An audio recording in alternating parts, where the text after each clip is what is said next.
सिंह। आज के video lecture में हम जिस टॉपिक को डिस्कस कर रहे हैं वो है difference between gerund, infinitives and participles. इन तीनों में ही क्या डिफरेंस है इसी बात को आज हम डिस्कस करेंगे, क्योंकि ये तीनों ही वर्ड्स जो होते हैं ये वर्ब से फॉर्म होते हैं। वर्ब के बेसिक फॉर्म में चेंजेस करके हम जेरेंट को फॉर्म करते हैं, इनफिनिटिव्स फॉर्म होते हैं और पार्टिसिपल्स फॉर्म होते हैं। लेकिन कभी भी किसी भी सेंटेंस में आप किस तरह से आइडेंटिफाई करेंगे कि कब कोई वर्ड एज अ जेरेंट की तरह आया है या पार्टिसिपल्स की तरह आया है, इसी बात को आज हम डिस्कस करेंगे। तो सबसे पहले हम जेरेंट को देखते हैं कि जेरेंट्स क्या होते हैं। जेरेंट्स बेसिकली जब हम वर्ब के बेस फॉर्म में आईएनजी को ऐड कर देते हैं और वो जब किसी भी सेंटेंस में एज अ सब्जेक्ट की तरह वर्क करता है, ऑब्जेक्ट की तरह वर्क करता है, प्रीपोजिशन के लिए ऑब्जेक्ट का वर्क करता है या एज अ कॉम्प्लीमेंट की तरह आता है, तो उन वर्ड्स को हम जेरेंट्स कहते हैं। बस उसमें होता क्या है, जो वर्ब की बेस फॉर्म होती है उसमें आईएनजी को ऐड कर दिया जाता है। जैसे कि प्ले, प्ले वर्ब की बेस फॉर्म है, इसमें अगर हम आईएनजी को ऐड कर देंगे तो ये हो जाएगा प्लेइंग, और ये किसी भी सेंटेंस में एज अ जेरेंट भी काम करेगा जब हम प्लेइंग को किसी भी सेंटेंस में एज अ सब्जेक्ट की तरह यूज करेंगे, ऑब्जेक्ट की तरह यूज करेंगे, या अगर प्लेइंग प्रीपोजिशन के लिए ऑब्जेक्ट का वर्क करेगा और किसी भी सेंटेंस में एज अ कॉम्प्लीमेंट की तरह आएगा, सब्जेक्ट को कॉम्प्लीमेंट करेगा, तब यहाँ पर जो वर्ड प्लेइंग है ये एज अ जेरेंट की तरह वर्क करेगा। एग्जांपल देखते हैं, जैसे कि आई एंजॉय सेलिंग। सेलिंग क्या है, वो जो बोटिंग होती है उसे कहा जाता है। आई एंजॉय सेलिंग, आई यहाँ पर सेंटेंस का सब्जेक्ट है, एंजॉय यहाँ पर वर्ब है, सेलिंग यहाँ पर क्योंकि सेल से बना है, सेल वर्ब का बेस फॉर्म है, वर्ब के बेस फॉर्म में आईएनजी को ऐड करके सेलिंग हुआ है, सेलिंग वर्ड फॉर्म हुआ है। तो यहाँ पर जब हम को सेंटेंस में वर्ब से एज अ सब्जेक्ट की तरह वर्ब लेना होता है या एज एन ऑब्जेक्ट की तरह हम वर्ब का यूज करते हैं, तो हम वर्ब के बेस फॉर्म में चेंजेस करते हैं। तो यहाँ पर जो सेलिंग है इसने वर्ब के लिए एज एन ऑब्जेक्ट की तरह वर्क करा है, क्योंकि वर्ब को हमेशा ही अपने लिए एक ऑब्जेक्ट चाहिए होता है और सेंटेंस का ऑब्जेक्ट हमेशा नाउन या प्रोनाउन होते हैं। सेकंड एग्जांपल है swimming is a healthy exercise. तो यहाँ पर स्विमिंग भी स्विम प्लस आईएनजी के कॉम्बिनेशन से बना है। स्विम का मीन्स होता है तैरना, लेकिन जब हम वर्ब से नाउन का वर्क लेते हैं as a subject and object की तरह हम उसे किसी भी सेंटेंस में यूज करते हैं तो बेस फॉर्म में चेंज करना होता है। Swimming is a healthy exercise. और जेरेंट्स में आप ये बातें ध्यान रखिएगा कि एक्टिविटी को शो करते हैं, एक जनरल आइडिया को देते हैं, लेकिन एक्टिविटी हो नहीं रही होती है। जैसे कि यहाँ पर स्विमिंग की बात हो रही है, swimming is a healthy exercise, तो एक ही जनरल आइडिया है कि स्विमिंग एक हेल्दी एक्सरसाइज है, किसी भी तरह का एक्शन नहीं हो रहा है। यहाँ पर भी आई एंजॉय सेलिंग में जो बात कही गई है, वर्ब क्या है, वर्ब बता रहा है कि आई एंजॉय सेलिंग, मतलब मुझे सेलिंग करना पसंद है। एक्शन हो नहीं रहा है बट उसके बारे में एक जनरल आइडिया दिया गया है। इसी तरह से स्विमिंग यहाँ पर हो नहीं रही है, लेकिन उसके बारे में एक जनरल आइडिया दिया जा रहा है कि जो स्विमिंग है वो एक हेल्दी एक्सरसाइज है। तो स्विमिंग क्योंकि यहाँ सेंटेंस में एज अ सब्जेक्ट की तरह आया है, सेंटेंस का सब्जेक्ट हमेशा नाउन और प्रोनाउन होते हैं। वर्ब से भी हम सब्जेक्ट का वर्क ले सकते हैं, नाउन का वर्क ले सकते हैं, बट हमें उसके बेस फॉर्म में चेंजेस करने होंगे। नेक्स्ट एग्जांपल है माय पैशन इज एक्टिंग। तो यहाँ पर एक्टिंग भी एक्ट क्या है, एक्ट वर्ब है। वर्ब में जब हमने आईएनजी को ऐड करा है तब वो बना है एक्टिंग। किसी भी तरह की एक्टिंग हो नहीं रही है बट बताया जा रहा है, बात हो रही है कि माय पैशन इज एक्टिंग, जो मेरा पैशन है, माय पैशन यहाँ पर सेंटेंस का सब्जेक्ट है, माय यहाँ पर एज एन एडजेक्टिव की तरह आया है क्योंकि उसने पैशन नाउन को डिफाइन करा है, नाउन सेंटेंस का सब्जेक्ट है।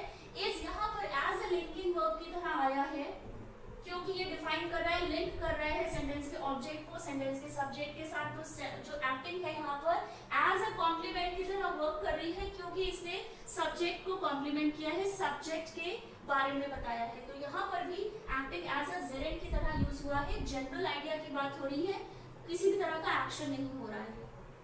नेक्स्ट एग्जांपल है आई ड्रीम ऑफ डांसिंग। तो यहाँ पर जो ऑफ है ये प्रीपोजिशन है, ड्रीम यहाँ पर वर्ब है एंड आई यहाँ पर सेंटेंस का सब्जेक्ट है।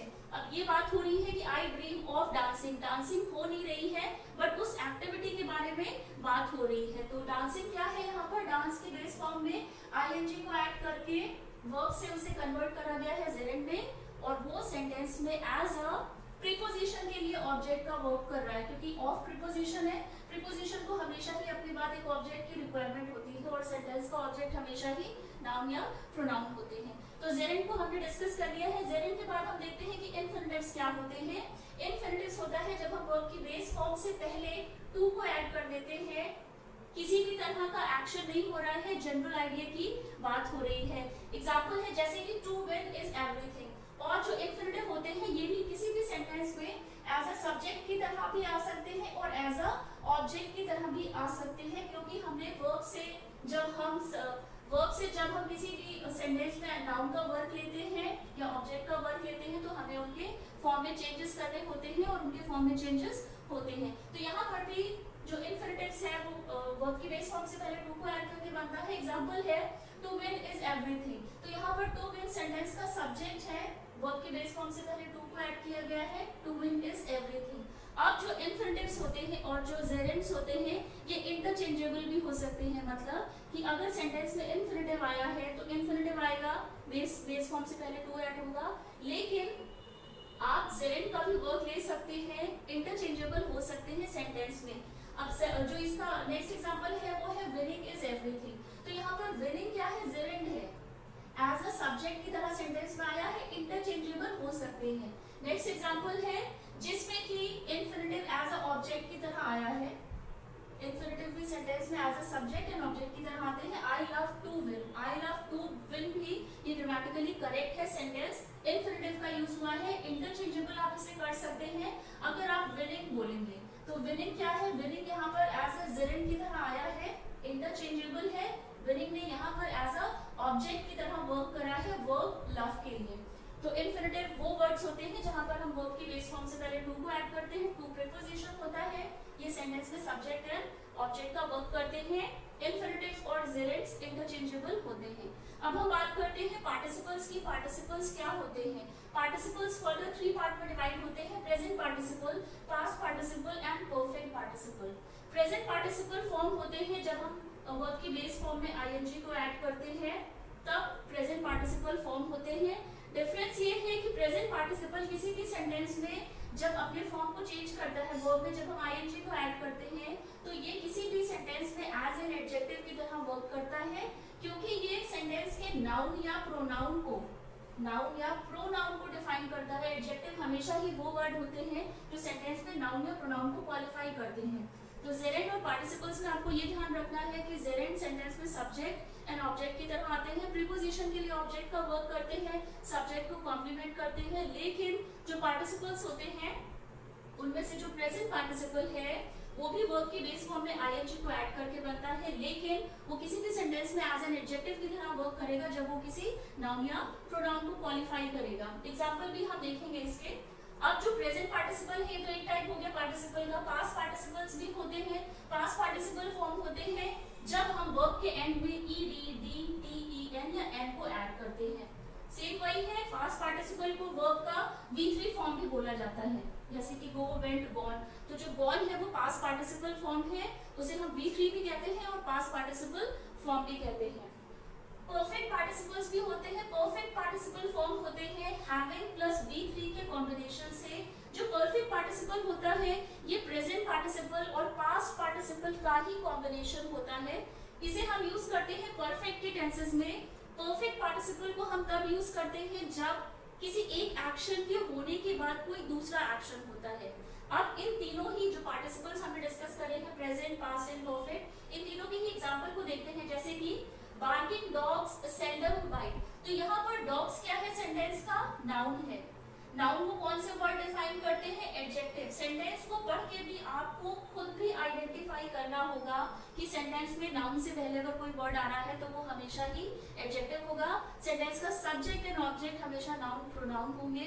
प्रीपोजिशन को अपने बाद में हमेशा ही ऑब्जेक्ट की रिक्वायरमेंट होती है जो कि नाउन होता है, और वर्ब को भी हमेशा ही सब्जेक्ट की तरह as a noun and pronoun की रिक्वायरमेंट होती है। तो यहाँ पर जो सेंटेंस है बार्किंग डॉग्स सेल्डम बाइट्स का मतलब है कि जो भौंकने वाले डॉग्स होते हैं या कुत्ते होते हैं, वो सेल्डम का मतलब होता है शायद ही या कभी, तो वो कभी ही बाइट करते हैं। तो यहाँ पर जिन डॉग्स की बात हो रही है वो बार्किंग डॉग्स हैं। तो बार्किंग यहाँ पर एज एन एडजेक्टिव की तरह आया है क्योंकि वो नाउन को डिफाइन कर रहा है। तो यहाँ पर जो बार्किंग है वो as a present participle participle की तरह आया है क्योंकि इसने जो डॉग है, जो नाउन है, उसको डिफाइन करा है। प्रेजेंट पार्टिसिपल्स का यूज हम करते हैं जब हम प्रोग्रेसिव टेंस को फॉर्म करते हैं। अगर हम प्रोग्रेसिव टेंस को कॉन्टिन्यूअस टेंस भी कहा जाता है, अगर हम प्रेजेंट प्रोग्रेसिव टेंस को फॉर्म करते हैं तो वहां भी हम पार्टिसिपल्स का यूज करते हैं जहां पर वर्ब के बेस फॉर्म में आईएनजी ऐड होता है। और जब हम पास्ट प्रोग्रेसिव टेंस को भी फॉर्म करते हैं तो वहां पर भी हम वर्ब के बेस फॉर्म में आईएनजी को ऐड करके तब वो words as a past continuous या पास्ट प्रोग्रेसिव टेंस के वर्ड्स को, सेंटेंस को फॉर्म करते हैं।